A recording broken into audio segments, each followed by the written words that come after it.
J'ai droit à combien? 51 minutes 07. Oh, bah alors, je suis heureuse. Sauf que mon voisin me casse les, les noisettes que j'ai pas. Les ovaires, disons. Il est 1h50 du matin, sa télé est à donf. Et à donf. À fond, quoi. Excusez-moi, je vais parler français, parce que ça, c'est les jeunes qui parlent comme ça. Je suis loin d'être jeune. De loin, j'ai l'air jeune, mais de près. Mais enfin bon, faut bien que je me marre. Hein. Je m'en sors pas mal pour mon âge, avec tout ce que j'ai pu avoir comme épreuve dans la vie, je m'en sors pas mal. Ben, alors bonjour à tous mes abonnés, aux frères et sœurs et aux amis. Mon Rabbi, je te bénis. Ma Dragonnette, je te bénis. Stéphanie, je te bénis. Marie, je te bénis. Oui, Marie, mon ancienne amie, ouais, mon ancienne amie, enfin mon ancienne amie, t'es pas mon ancienne amie, t'es toujours mon amie, mais je veux dire par là, sous ton ancien pseudo. Et sous ton nouveau, voilà, hein, vu que tu as changé de pseudo, pour moi c'est toujours Marie. Ben. Non, je dois connaître d'autres Marie, je crois. Oh, je sais plus, écoutez, j'ai fait des nouvelles rencontres, mais il y a des moments, je me mélange de les pinceaux, hein. On peut pas être bon en tout, hein, non, bah... Voilà. Toi, tu perds rien pour entendre, toi, voisin, vas-y. Il a décrété qu'il me faut chier aujourd'hui, il le fait. Comme il est en pleine forme, après, vas-y, il pète le feu, le mec. On se demande comment, parce que... Enfin, bref. Donc, voilà, moi, je paie un loyer pour vivre dans un appartement pourri, qui est pourri. Et puis, en plus, il faut que je me tape un con qui m'empêche de dormir. Ouais. C'était la belle vie comme il n'était pas là, je vous le dis. Hein. Dis donc, j'ai pu me reposer, mais là, maintenant, bah non, ça repart en arrière, là. Hein. Ah bah c'est sûr, si on y a mis le coton-tige dans le nez, il est complètement zombilisé. Hein. Ah, zombie, les zombies. Malheureusement, c'est ce qui se passe. Hein.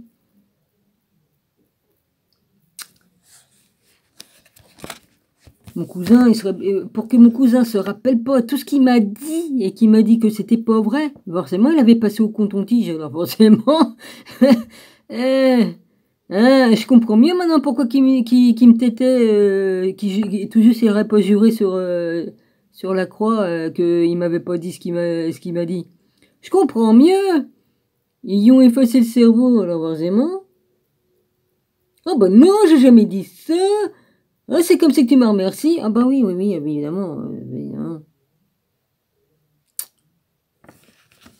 Moi, il y a des trucs que j'ai fait il y a 4000 ans, je m'en rappelle, puis lui, il se rappelle même pas de ce qu'il a fait 15 jours après. Un mois. Oh punaise. Ouais.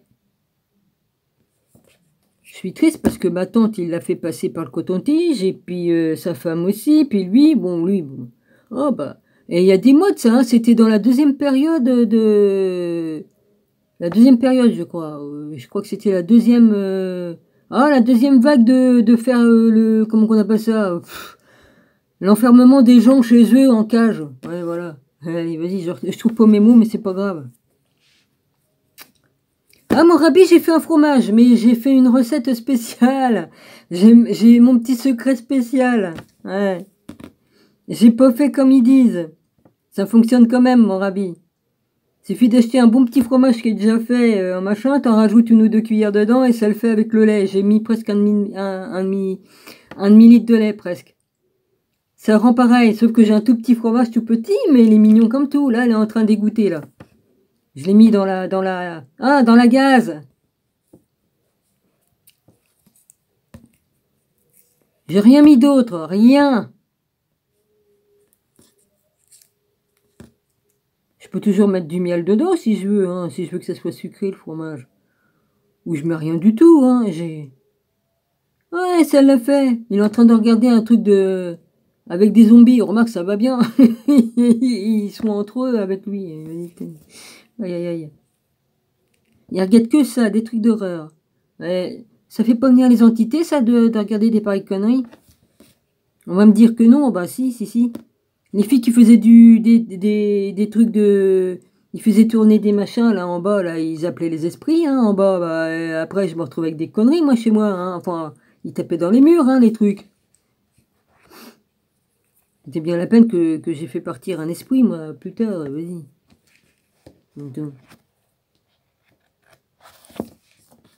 Les jeunes, ils se rendent pas compte, les portes qu'ils ouvrent de l'enfer, comme ils font des pareils trucs, hein. On n'emmerde pas les morts, on n'invoque pas les morts, et puis on ne fait pas du Ouija ou tourner des bouteilles, là, pour jouer au machin, là, vas-y. Ouais. Ils se rendent pas compte, après, les entités qui leur collent au cul, hein. Et puis qui restent là, parce que elles s'en vont. Bon, les entités les suivent peut-être, mais des fois, ils laissent des trucs ici, hein. Ouais. Ah bah là, l'autre, il a une légion avec lui, mon voisin d'en dessous, il a une légion.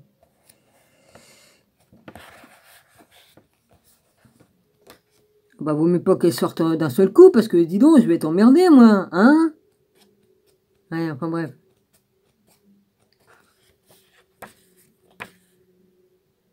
Partie 2, d'autres visions, en araméen. Ouais.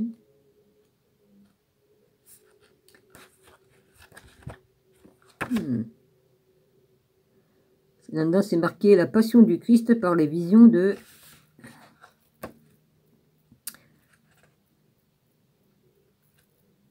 Ça, j'ai jamais lu en ligne.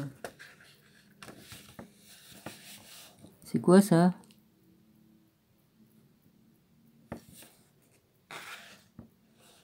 Ouais. Il y en a... Oh, ça a pris l'humidité de... quand même.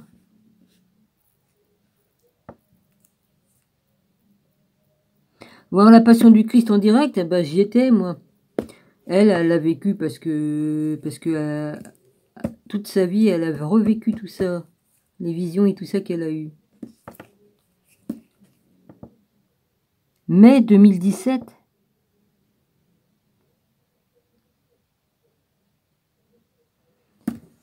Cette personne-là, elle a passé 41 ans sans rien manger à part des hosties.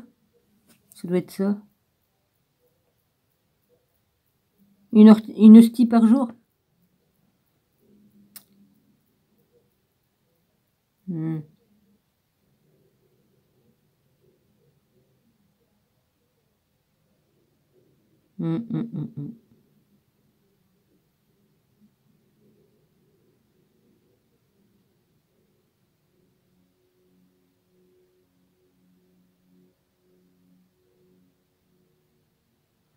En tout cas, cette dame-là, elle parlait pas l'araméen ni l'hébreu, et puis pourtant, elle l'a parlé, elle comprenait. Et puis, elle a dit les paroles exactes, hein. Il y a des paroles qui ont été un petit peu changées. Ça, je l'ai dit à ma dragonne en écrit. Et c'est une grande vérité.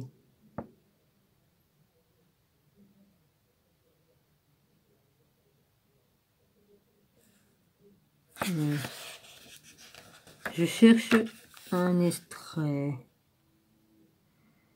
Les nouveaux détails de la crucifixion.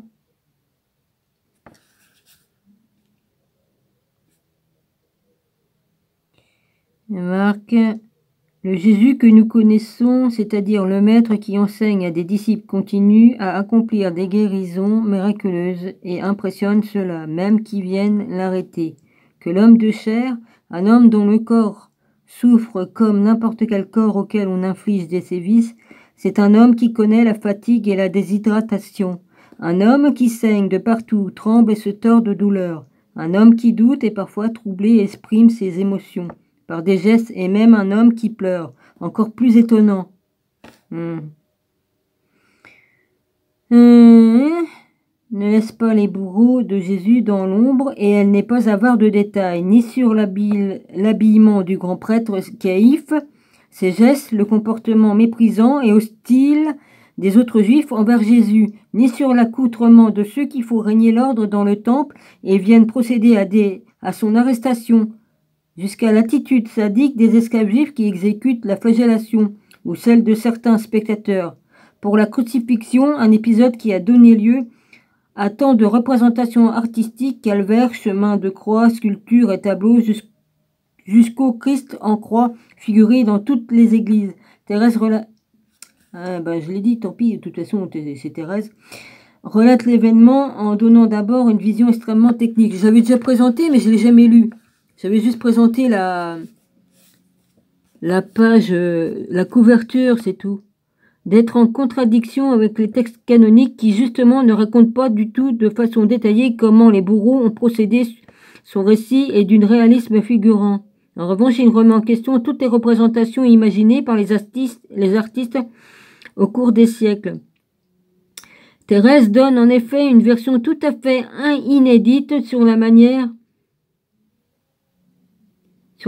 dont le supplice a été exécuté, forme et aspect de la croix, place des clous dans le corps de Jésus, geste des exécutants, et ce qui est plus stupéfiant encore, c'est que ces détails sont en accord avec l'image visible du suaire de Turin et avec les études effectuées sur le supplice de crucifiement par des médecins, en particulier l'emplacement des clous. Suit une description quasi clinique étape par étape du supplice dans lequel rien ne nous est épargné de ce qui se passe dans et sur le corps de Jésus, ni les lésions, ni le sang qui goûte jusque sur Marie, ni les douleurs causées par l'acharnement des bourreaux, des demi-sauvages, selon Thérèse, jusqu'à la vision finale horrible. De toute façon, il faut être un sauvage pour torturer un homme comme ça. Ils n'ont torturé combien sur les croix, hein. La résurrection de Jésus vue par Thérèse. Les évangiles sont extrêmement et étrangement peu loquaces sur l'événement la plus extraordinaire, la plus fabuleuse, la plus fantastique de toute l'histoire de l'humanité. L'événement duquel allait se constituer une religion destinée à se répandre sur la terre entière au cours des 2 millénaires suivants et jusqu'à aujourd'hui, en transmettant la bonne nouvelle. Christ est ressuscité. Une nouvelle qui allait faire de la fête de Pâques la plus importante de toutes les fêtes célébrées par les chrétiens avant Noël. Avec Thérèse, au contraire, c'est vrai, Noël, Jésus il est pas né en mois de décembre, hein, ni en 25 décembre. C'est une fête païenne, Noël. Ça représente, comment qu'il s'appelle l'autre, là? Oh, on peut dire que c'est Odin ou que c'est un autre dieu, là, qui est représenté. Je me rappelle plus, hein. Là, j'ai pas ma tête à chercher, là. Vas-y.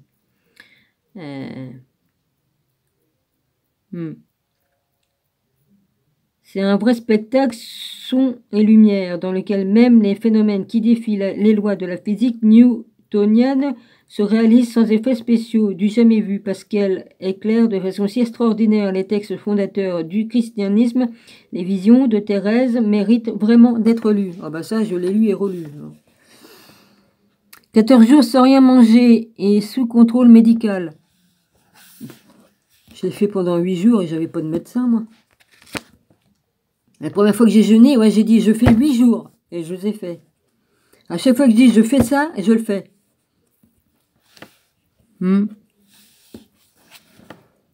Thérèse a été enfermée dans une chambre d'hôpital du 14 au 28 juillet 1927, entourée de médecins et d'infirmières, sous surveillance permanente, 24 heures sur 24, avec des relais à son émission.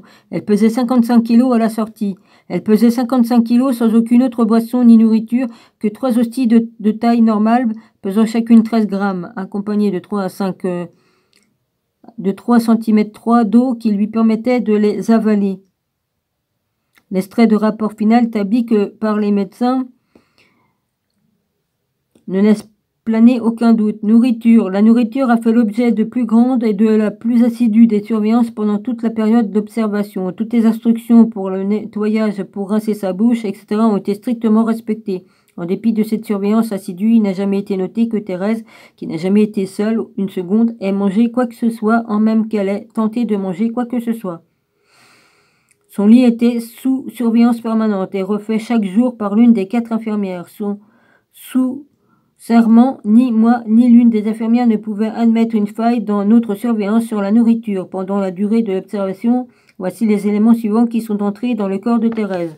À sa communion quotidienne, on lui donnait une petite boue un petit bout d'hostie, à peu près un huitième d'une hostie normale. Mais si on les additionnait, on obtient pour la période du 14 au 28 juillet 3 hosties entières consommées, soit un poids total de 39 grammes. Dans le but de l'aider à avaler ces hosties, nous lui donnions régulièrement un peu d'eau, environ 3 cm 3, le volume total d'eau qu'elle a eu du 14 juillet au matin au 28 juillet matin et du 15 fois 3 cm 3, un total d'environ 45 cm 3, soit le contenu de 3 petites cuillères à café.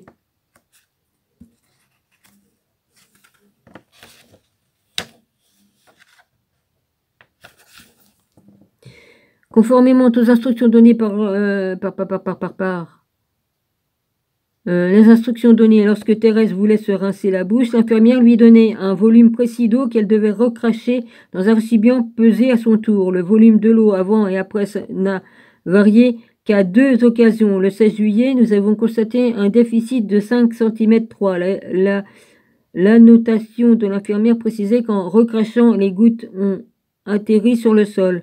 Le 17 juillet, au soir, il y eut un autre défi de 5 cm. Sur les autres jours, aucun déficit n'a été constaté.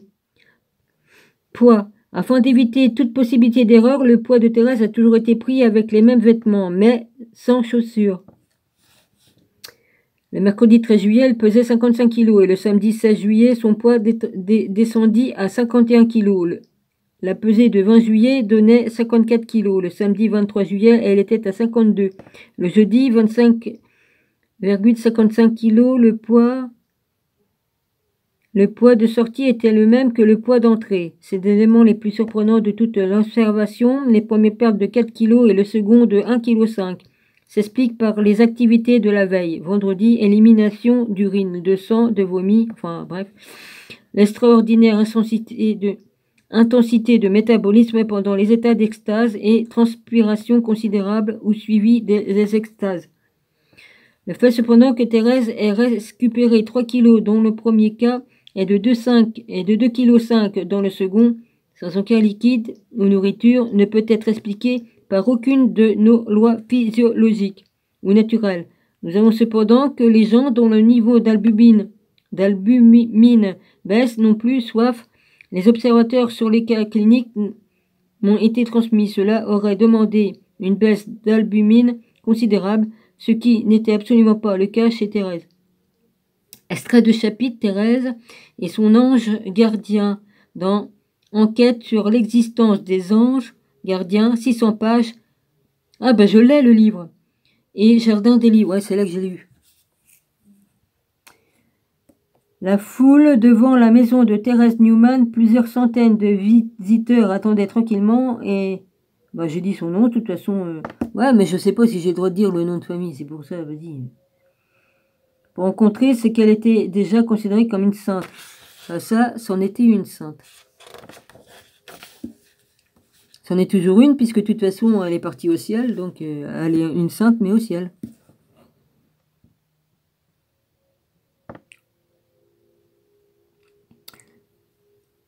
Ah, elle est née en 1898 et ma grand-mère en 1899. Oh la vache. Bon, ben, je ne vais pas raconter toute l'histoire de Thérèse. Moi, ce qui m'intéresse, c'est Jésus. Et... ouais. Elle mérite bien d'avoir toutes ces fleurs, vas-y.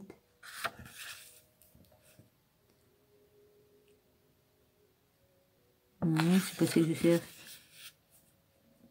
Les visions de la vie du Christ et de sa passion, telles que rapportées par Thérèse. J'en suis 12. 19 minutes déjà.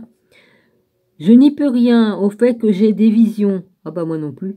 Je me considère seulement comme un outil dont Dieu, selon son bon vouloir, veut bien se servir pour ses plans. Bah oui, c'est exactement ça. Les images que Thérèse voit se distinguent par une configuration qui se manifeste en particulier dans les détails. Les scènes sont intégrées dans le cadre de récits évangéliques et dans ces scènes de détails sont indiquées sont configurées de manière tout à fait nouvelle. De nombreux détails que Thérèse fait figurer dans ses rapports. Il ne se trouve pas un mot dans les évangiles.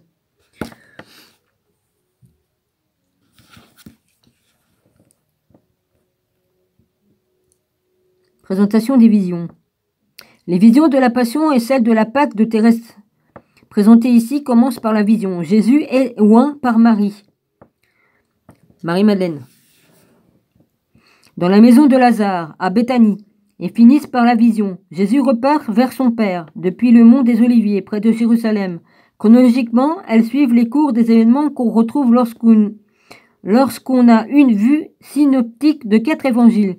Mais ce que ces visions communiquent en matière de coloration, de précision et de vitalité au-delà de ce qui est rapporté dans ces écrits, nous plonge dans l'étonnement.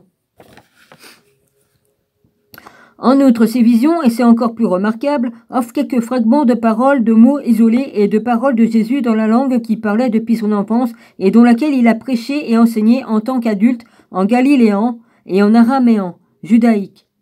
Par exemple, 2 mots prononcés par Jésus sur la croix méritent l'attention, car ce texte est bien plus significatif que ceux que l'on connaît par les évangiles à la place de « Aujourd'hui tu seras avec moi au paradis ». Thérèse entendit le Seigneur dire « Un jour tu seras avec moi au paradis ». Et au lieu de « c'est accompli », elle entendit « toute la dette », c'est-à-dire toute la faute, est payée.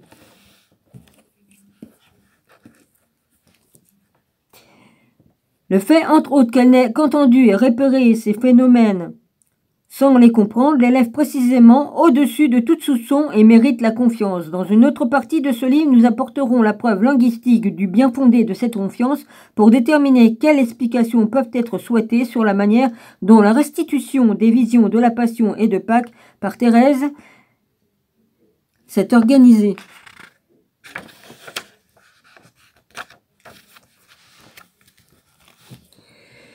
À propos des sources des visions, pour chacune des visions restituées, toutes les sources employées sont indiquées en note de bas de page. À propos du lieu des visions, il est précisé avec la mention de la place où Thérèse a été posée par sa vision. Parfois, quand un détail mérite d'être connu, il est rajouté. À propos du texte des visions, les rédacteurs des sources ont restitué de façon différente les récits a posteriori de Thérèse. Par exemple, Fritz l'a rapporté très littérairement, souvent même en dialecte, alors que Léopold l'a rapporté d'une manière plus littéraire. Le texte présenté se situe approximativement à mi-chemin entre ces deux extrêmes. Il n'est ni littéral ni littéraire. En outre, les rédacteurs des sources restituent les récits après coup de Thérèse avec des temps différents, une fois au présent, une fois au passé.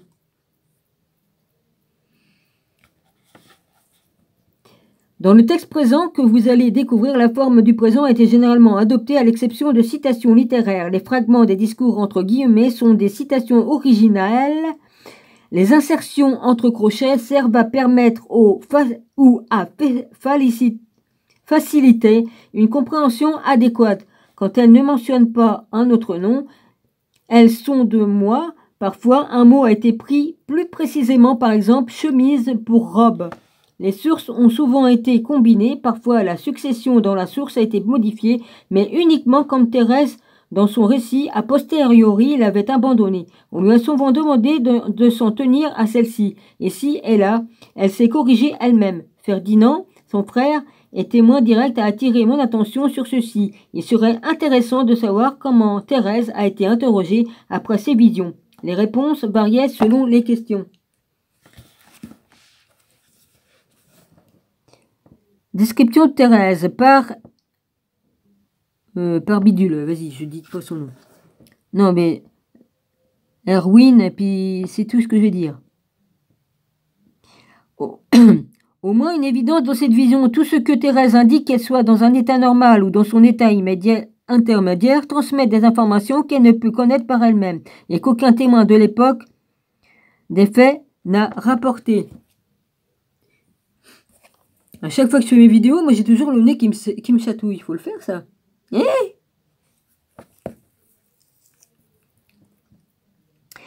Elle apparaît ici comme l'objet d'une puissance extérieure qu'elle ne contrôle pas. Le spectacle de ces extases est quelque chose d'exceptionnel. Avec une violence incroyable, elle arrive comme dans une tempête. Comme des tempêtes. Elles arrivent comme des tempêtes, excuse-moi. Elle provoque chez Thérèse les positions invraisemblables de son corps, incompatible avec les lois de la physique, et c'est au travers de ses mimiques, d'une vivacité et d'une netteté inouïe qu'elle transmet ce qu'elle vit. Elle était médium, c'est tout. Toute sensibilité a quitté son corps. Les stigmates qui lui sont habituellement si douloureuses sont insensibles au toucher, et si l'on bouge sa tête d'un côté, elle reprend automatiquement sa position initiale. Je sais bien que j'ai quelques cheveux là-devant, mais ils ne vont pas sur le nez, ils sont pas assez longs ceux-là. Alors, les stigmates lui ont... Rien ne l'atteint, ni bruit, ni geste n'arrive à percer la cuirasse qui l'extase. Lui fait revêtir. Alors, nous voyons à travers elle le plus grand événement de l'histoire humaine dans l'ordre connu grâce aux évangiles. Ses yeux qui contemplent le Seigneur, ses oreilles qui entendent des mots et des bruits qui résonnent dans un pays lointain, voici 2000 ans, avec une régularité surprenante, dépassant toute explication rationnelle. Il n'y a rien de... Pourquoi il faut que ce soit rationnel? Oui, bon. Le processus se répète tous les vendredis, à la minute près, de ce qui permet à mon guide de prévoir avec la plus grande précision ce qui va se passer. Le retour dans le supplément de divertissement des machins trucs bidules. Oui, bon, ça je le dis pas. Ça explique les numéros de dossier. J'ai chaud, c'est normal, il y a plus que 22 là-dedans, puis comme j'ai fait cuire mon fromage, eh ben, ça a monté de degrés encore. Hein. Jésus est oint par Marie. Thérèse est transportée à Béthanie. Elle raconte: je me trouvais près d'une maison derrière le mont, vue depuis Jérusalem. Béthanie est derrière le mont des Oliviers. La maison se situe sur la pente dans le soleil. C'est beau. C'est la maison de Lazare. Et des sœurs Marthe, Marie et Anna, dont l'esprit est troublé. Je vois Lazare, on reconnaît en le voyant qu'il a été malade et mort. Comme la fête de Pessa est imminente, on y trouve beaucoup d'étrangers sous leur tente, et il y arrive toujours plus chaque jour. Le bruit s'est répandu comme une traînée de poudre, disant que Jésus a appelé Lazare hors de sa tombe qui était fermée par une plaque de pierre. Sa maison est maintenant assiégée par des étrangers qui veulent tous voir celui qui est devenu vivant. Je vois le Sauveur arriver sur les lieux et parler amicalement avec eux. Autour de lui se trouvent les apôtres et d'autres adeptes, même sa mère est là, avec Marie de Magdala, c'est-à-dire Marie-Madeleine, et non Magdalena, ainsi que d'autres femmes connues. Voilà, Magdala. Un homme élégant s'avance, il a un manteau brodé de fleurs et une jolie ceinture, également brodée. Il porte sur le bras un anneau étincelant. Son visage est empli de trous qui ont fini de guérir. Cet homme, Simon le varioleux, et non le lépreux. Le varioleux, et non le lépreux. C'est marrant ça, au fil des siècles, comment on peut changer. Ah bah oui. C'est-à-dire que moi, si je racontais une histoire à quelqu'un aujourd'hui, dans 20 ans, il aura déjà changé l'histoire en la racontant, parce qu'il l'aura raconté à un autre, qui l'a raconté à un autre, et puis ainsi de suite. Et puis l'histoire, au bout d'un moment, bah, il y a des mots qui ont changé. Hein.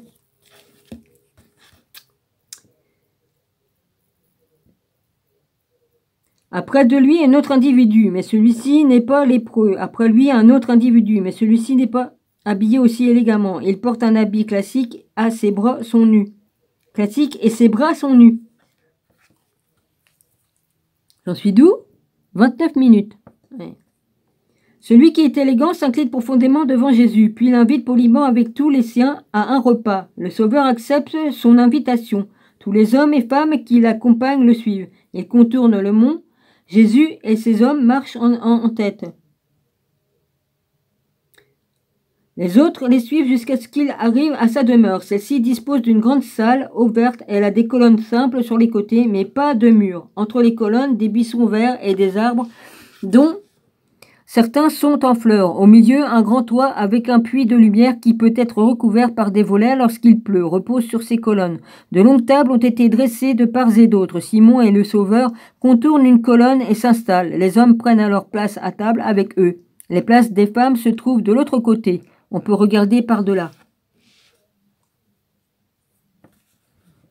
L'homme, le maître de maison qui accompagne Simon, pose devant Jésus un plateau avec un agneau rôti. Le Sauveur se lève, la coupe d'abord en longueur, puis en morceaux, ensuite il sert des portions à l'autre, puis aux hommes, assis autour de lui, et prend sa part en dernier. Il remet ce qui reste au maître de maison, et celui-ci sert les autres invités. Même les femmes reçoivent de quoi se nourrir abondamment. Pendant le repas, Jésus se lève pour parler, y compris aux gens qui sont les proches de l'autre, et il les remercie sans doute de l'accueil et du service. Puis il se rassoit et se remet à manger. Il porte sa chemise de laine blanche avec une ceinture de la même étoffe autour des hanches et un châle sur les épaules, de même nature autour du cou. Comme c'était la coutume au banquet et au festin à l'époque, il est couché à table sur un sofa, la tête appuyée sur sa main gauche, en même temps que l'un de ses pieds détourné de la table pend un peu, alors que l'autre pose sur le sofa.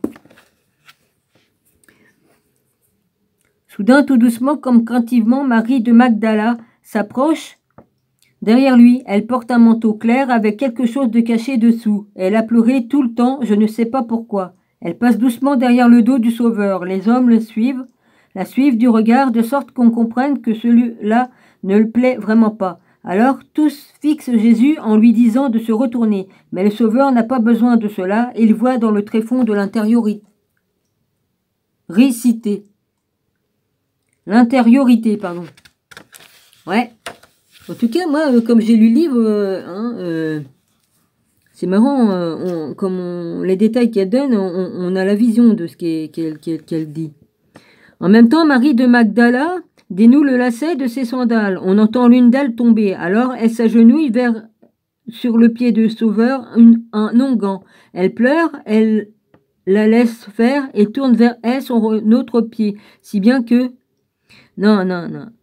Elle pleure. Il la laisse faire et tourne vers elle son autre pied, si bien qu'elle peut y verser le reste de l'huile. Elle se sert de son voile pour le frictionner. Elle n'a pas touché le Sauveur directement. Je l'ai bien vu clairement. Les gens qui entourent Jésus maugréent et marmonnent, cela ne plaise à aucun. Alors le Sauveur dit quelque chose à Marie de Magdala. Elle se lève, il semble qu'elle veut quitter les lieux, mais elle ne s'en va pas. Elle en a l'intention, mais Jésus lui parle à nouveau. Elle sort encore quelque chose de son manteau, d'un blanc brillant et légèrement coloré, comme de la nacre, et le brise au-dessus de la tête de Jésus. Ah, je ne peux pas dire combien ça sentait bon. Ce n'était pas une odeur artificielle, mais une odeur vivante. Les gens ont été surpris. Ça a senti jusqu'aux femmes assises en bas. Quand Marie de Magdala veut quitter les lieux, Judas tend son bras de sorte qu'elle ne puisse passer à côté de lui. Il dit quelque chose et elle recommence à pleurer. Ah bah oui, Judas, peau de vache. Et elle recommence à pleurer. Les autres regardent également avec un air hostile. Le Sauveur se lève et dit quelque chose qui est très fort. J'ai bien senti qu'il a parlé de sa mort. Aussitôt, sa mère se met à pleurer, la mère de Jésus. Il s'assoit alors près d'elle, mais une tension subsiste. Les hommes ne comprennent pas très bien ce qu'il a dit. Soudain, l'un d'entre eux, Judas, bondit, regarde Jésus d'un œil noir et part en courant. Les autres le suivent du regard sans trop comprendre ce qui se passe. Et le Sauveur a mal. C'était déjà la nuit, des lampes à bec brûlaient.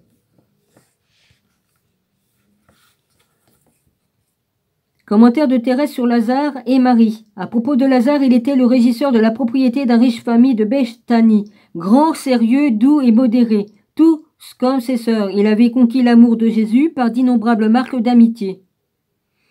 Voilà, Marie-Madeleine, elle était riche. Elle n'avait pas besoin de faire la prostituée pour avoir de l'argent. Hein, j'ai toujours dit. À propos de Marie de Magdala, la plus jeune sœur de Lazare. Une jolie fille aux longs cheveux blonds, pleine de joie de vivre. Peu après la mort de son père, elle ne voulut plus vivre dans la maison à l'ambiance pieuse de son frère et avait demandé sa part d'héritage. Elle obtint de lui la propriété de Magdala sur la rive orientale du lac de Génézareth, où elle mena une vie dépravée. Alors là, ça m'étonnerait, hein. Toujours à dire que c'était une prostituée. Non mais, franchement. Marie de Magdala était toujours habillée et parée, et les chaînettes autour de ses pieds cliquaient doucement quand elle marchait. C'est l'une de ses esclaves qui avait attiré l'attention sur Jésus. Elle commença alors à s'intéresser à ce bel homme et voulut le voir. Et après l'avoir vu, elle souhaita faire sa connaissance. Moi, je veux bien lire ce qu'elle a marqué, mais je suis pas d'accord. Elle commença souhaitait de faire sa connaissance. Il y parvint, mais le Sauveur se détourna. Elle eut le cœur si lourd qu'elle décida de changer sa vie, mais elle rechuta jusqu'à sa seconde rencontre dans la maison de Simon. Simon le pharisien, qui avait invité Jésus au banquet. À l'époque, Jésus prêchait, consolait et guérissait des malades sur une montagne basse à proximité du Tabor et venait d'arriver avec quelques apôtres dans la bourgade voisine du Gabara, où Simon l'avait invité, devant la maison de son hôte. Jésus s'était encore occupé des pauvres, des malades, couverts de haillons qui se pressaient même dans la cour. Simon voulut les chasser, mais l'en empêcha. Elle lui demanda de les nourrir.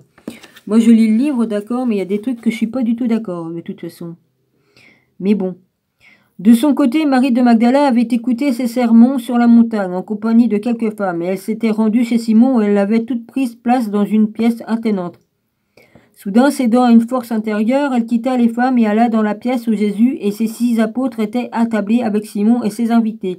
Elle s'approcha de lui et versa sur sa tête une crème liquide avant d'en frictionner sa chevelure. Puis elle s'agenouilla devant Jésus en pleurant, tout en mouillant ses pieds qu'elle embrassait toujours. Puis effrayée, elle les essuya avec ses cheveux et avec une autre baume. Le Seigneur la laissa faire en la regardant, en même temps avec amour devant un Simon indigné. Il eut ensuite une discussion à propos de cet incident inouï, et il laissa partir Marie de Magdala en lui disant « Pars avec le salut ». C'est marrant, elle parle pas... Ouais, enfin bref. J'avais beaucoup de choses à dire, moi. Jésus entre à Jérusalem. Thérèse est transportée au pied du mont des Oliviers, près de Jérusalem. Derrière elle s'étend Béthanie, à côté Bethphagée. La fête de Pessa est imminente. Thérèse raconte beaucoup d'étrangers ont monté leur tente. Le Sauveur leur parle, puis il donne une mission à 2 de ses adeptes. Ils ne sont pas toujours près de lui. Ils descendent au village en bas, dans la vallée joliment humide. Il y a aussi beaucoup d'étrangers avec leurs propres montures, en particulier des ânes. Les hommes veulent emmener un ânon d'abord, les gens ne veulent pas les laisser faire. Alors, il leur explique que c'est Jésus qui en a besoin pour peu de temps. Ils finissent par accepter. Pendant ce temps, le Sauveur parle avec force et regarde le ciel en priant. Il ne porte plus sa belle chemise de laine blanche, mais une autre, rouge-brun. Le public ne cesse d'affluer. Jésus marche en parlant avec eux jusqu'au petit village de Bethphagée, niché sur une jolie pente verte étendue devant la grande ville de Jérusalem. Beaucoup de gens, y compris les malades, se sont posés sur la route après avoir appris que le Sauveur passerait là, et il aide un et adresse de bonnes paroles à d'autres. Le Sauveur passerait là, il en aide un et adresse de bonnes paroles à un autre. Puis ses proches, traînant l'ânon à sa mère, le retrouvent au chemin. Marie est là aussi, accompagnée par autres femmes, par autres femmes. Parmi les hommes qui le suivent, il n'y a pas que des proches, mais beaucoup d'inconnus. Quelques-uns se mettent en ordre, toujours par 2, côte-côte, car le chemin est étroit et caillouteux. 2 personnes apprêtent l'ânon et le recouvrent de leur manteau et d'une couverture si bien que seule sa tête dépasse. C'était beau. Jésus a remis sa longue chemise de laine blanche. Elle est entourée par une belle ceinture en étoffe très large, parée de lettres étincelantes. 2 hommes l'aident à s'asseoir. L'un le soulève, le second se tient de l'autre côté de la bête et ne possède pas de bride de cuir. Alors, il attache une large bandeau sous la tête de l'ânon. Ils le tiennent solidement et le mènent, car il n'a jamais été monté par quiconque. L'ânesse marche seule à côté. Beaucoup d'étrangers accompagnent le cortège. Ouais, ça va faire 40 minutes. Le chemin du petit village de Bethphagée est bordé d'arbres avec des branches qui s'inclinent palmiers. Le public en a coupé des brassées entières et jette les feuilles sur le chemin ainsi que leur habit. Une femme a jeté sur la route son manteau ainsi que celui de sa fille. C'est un long cortège qui avance lentement. Bien des enfants l'accompagnent aussi. Ils chantent Bar David, fils de David, fils de David. J'entends alors encore Shalom Bishma, salut avec le nom de Shalom Balkut Balkua ou Balkuba. Oh, je sais pas. Oh, il y a un K, un espèce de K. M-A-L-K. Ça doit être un H.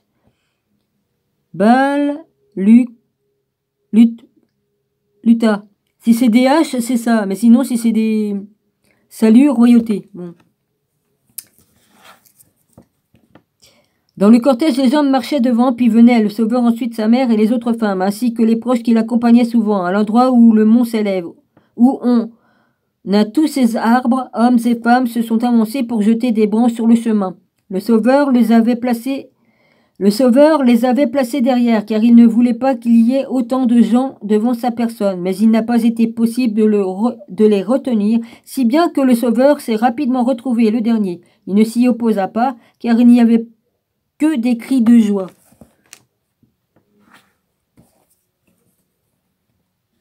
D'autres curieux arrivent, ils veulent savoir ce qui se passe, et pendant qu'ils le regardent et l'écoutent, ils crient aussi leur jubilation.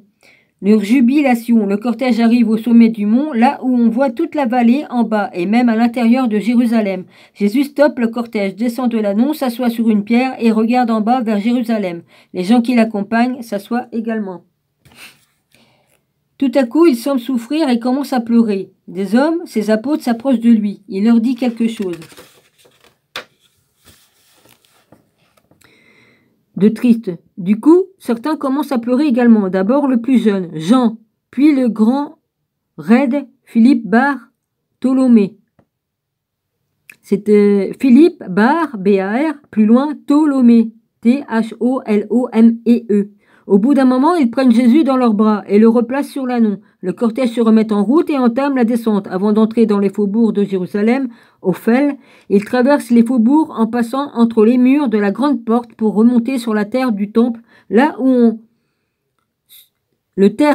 sur le tertre du temple, là où on a une grande place devant la maison, le domaine du temple. Le soleil était si beau. Le cortège arrive au mur intérieur devant la cour du temple où déambulent ceux qui veulent être intelligents.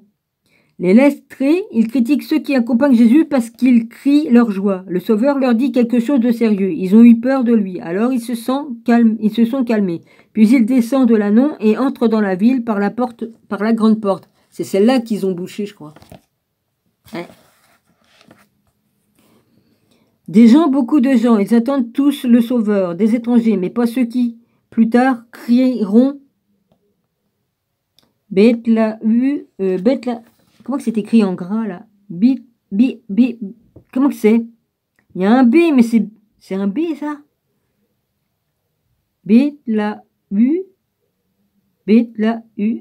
Ouais, crucifiez-le, qu'ils disent. Ouais. Où étaient-ils ceux-là? Ce n'était sûrement pas eux qui se trouvaient dans les temples, car ce public a acclamé Jésus. Alors le Sauveur guérit quelques enfants avec lesquels il parle avant de retourner vers les siens. Jusqu'à la ville, il retourne à Béthanie. Thérèse à propos de la couverture de la ceinture de Jésus et d'Ophel.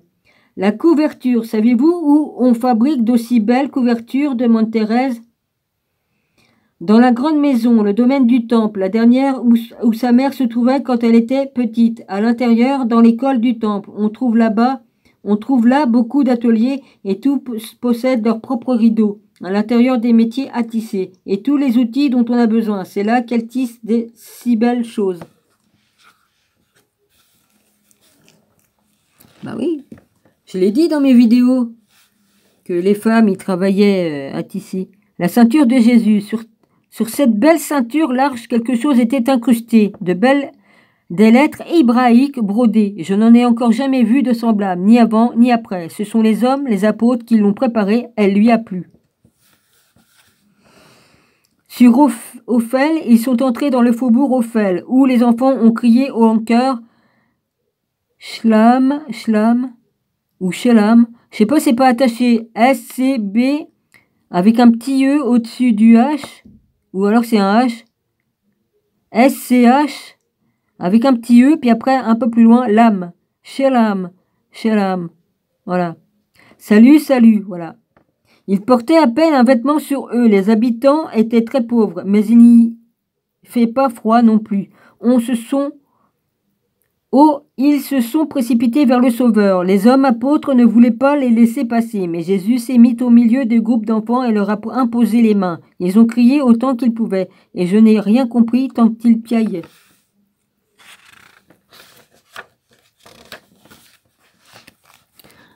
J'en suis à 45 minutes.